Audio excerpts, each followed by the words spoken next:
God, for sure, is the number one head of my life. So he helps me heal every single day. Then I have a really good group of friends who help me heal. My good friend Deborah Claire, like she is always there for me whenever I need her, morning, noon, or night. My good friend Sonia, um, my aunt Denise, she helps me heal in ways that people do not understand. Being a caregiver, she comes in to help me out with my mom, which is actually giving me so much space to breathe and get my mental health together with just being a caregiver. So shout out to her. My sisters, they check on me every day, pretty much. And then a whole bunch of other good girlfriends who really, really have my back, and I really, really want to appreciate them. I can't name them all because there's so many of them, and I've been blessed with that. And then the final person that helps me heal is my beautiful grandboy Xavier. He's turning 5 really soon, and he's very innovative. He's very relaxed. He's very funny, and he smiles a lot, and he's very loving. And so everything goes away that bothers me when I talk to him. Everything stops, and I'm in a better place no matter what I'm feeling, what type of day I'm having. So I'm really grateful for him and to be his grandma, as he called me. So the question I have for you is, who is helping you heal?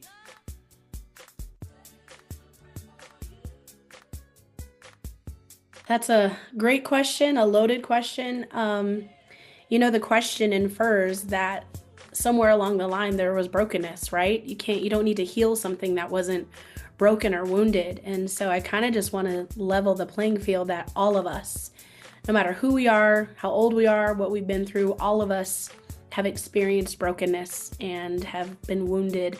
That's just kind of the world we live in, right? And so I love the question of who's helping you heal, because we can't heal by ourselves. We can't heal in isolation. And I'm really, really grateful, one, for my relationship with God, because who can heal us better than the one who created us, right? He knows the ins and outs, and oftentimes how he does that is he brings people into your world to partner with him to heal you. And so I have been blessed with an amazing community filled with brothers and sisters that have just come alongside me. Some of them, it's just been a quick conversation, and then there's other people who have rolled up their sleeves and said, you know what, I'm going to walk with you. And I'd say that there's a couple of people. One, I have a dear, dear friend named Janella. She only lives a mile down from me, and she is one of those people who, when she initially wanted to be my friend, I was like, nah, I'm good. No new friends, right? Hashtag no new friends.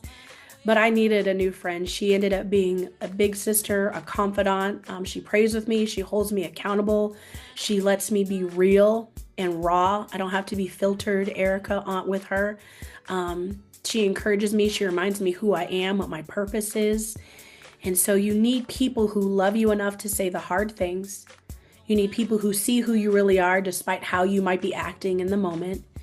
And you need people who can see you beyond the moment, who can see who you really are and call that forward. I'm so grateful for her.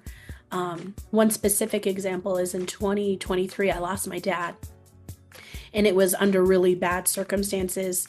And she walked me through that whole thing. She was with me when she came the very day that I got the call.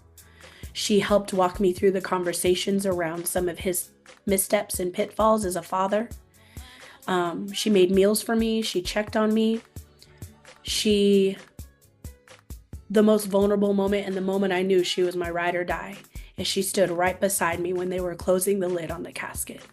She said, tell your dad you love him and say goodbye. And she was literally holding me up. And so I walked through that day and many days since, and I know that she is my sister for life because of the vulnerability that I've been able to show her, and she's been a safe place.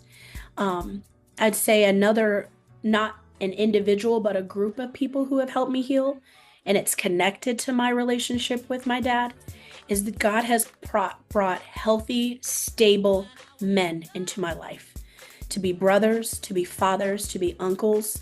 And so as a young woman who was experiencing father wounds, I was very distrusting of men. And so when I needed them, there were men that would come into my life, whether they came to me while I was at work, at church, I befriended them in interesting ways, and over time, those father wounds begin to heal. And now I know that there are good, safe, awesome men that show up who are people of their word, who are an asset to our community.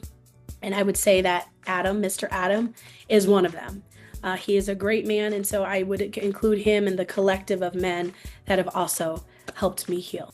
So I'm not sure if any of that resonated with you, but I want you to know you can't heal in isolation. So, with that, my question to you is, who is helping you heal?